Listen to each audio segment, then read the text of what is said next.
Welcome to this session. We are doing hopscotch, but it's not just any normal hopscotch. I'm trusting that you know the traditional rules for hopscotch.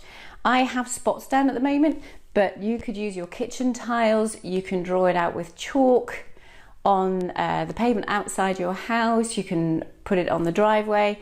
You know, whatever you have to draw those squares or those circles to move from one spot to the other. And we're going to do Bible hopscotch to begin with before everything else. So here you can have rolled up pairs of socks if you don't have bean bags or anything, just something that will give a little bit of weight. Balls will roll away. So it's just trying to find something, a marker, a stone that you can choose to put down on your spots. But before we do that, I'm going to do our Bible hopscotch. What I mean by that is that you can go through the books of the Bible. It's going to be a great one to teach the order of the books of the Bible. I've only got a small space here, so I won't be doing many. So I'm going to start with Matthew, Mark, Luke, and John. And then you can turn around and go back if you wanted to. Acts, Romans, 1 Corinthians, 2 Corinthians. So you can choose to just do that to begin with and see if you can actually get 2 feet landing together on a spot.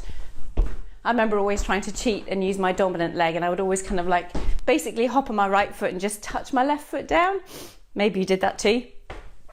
But try and get 2 feet landing together as you move. A hop with one leg might be too challenging for some. If it's too challenging to go from a 2-footed jump to a hop with one leg, well then just keep it 2 feet together. So you just go from where it's 2 feet apart and then 2 feet on a spot. You're demanding more of the muscle tone. You're sending great proprioceptive input through the joints. Deep touch pressure through your feet, which is great for toe walkers or any who need that extra registration in their feet. You'll find they're the ones that want to put tuck their feet up to you close, and they want you to massage their feet. So it's a great activity for those children. And that's all kinds of jumping. So you can just do a normal type of jump as you go through. Before we actually get to the markers themselves or the bean bags, you can test yourself and take it up a level or 2 as well. So you can actually just 2 feet together jump sideways and then diagonally and then forward sideways and then sideways and forwards, and you can also go backwards. So backwards, sideways, and then the other one, and this way, and then back, and then back. So once you can do it backwards, then you can also challenge yourself and see if you go to your side and see if you can jump sideways across them, which is a different, your both sides of the body have to do something slightly different in order to try and jump and land 2 feet together. You'll find there'll be lots of kind of like sidestepping. Now, if your children are at a stage of sidestepping, well then continue with it, that's absolutely fine.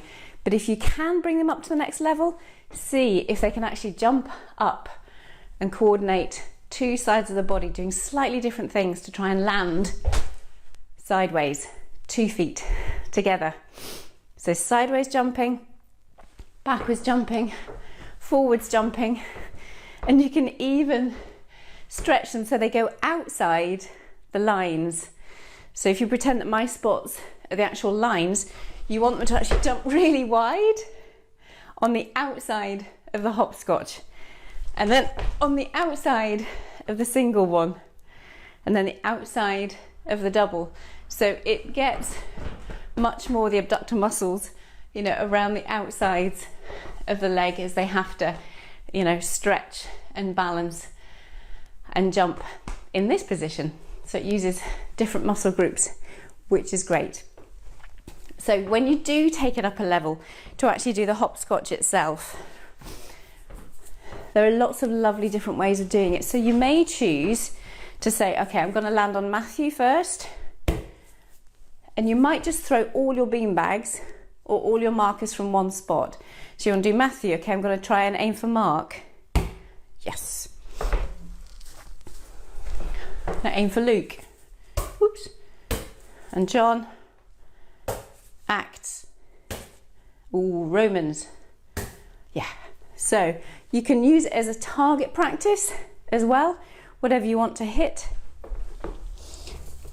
Lovely standing, you're stable, the activity is stable, and it's a lovely throwing and acting, trying to coordinate eye-hand coordination and get feedback from the body if you've thrown it way too high or just right.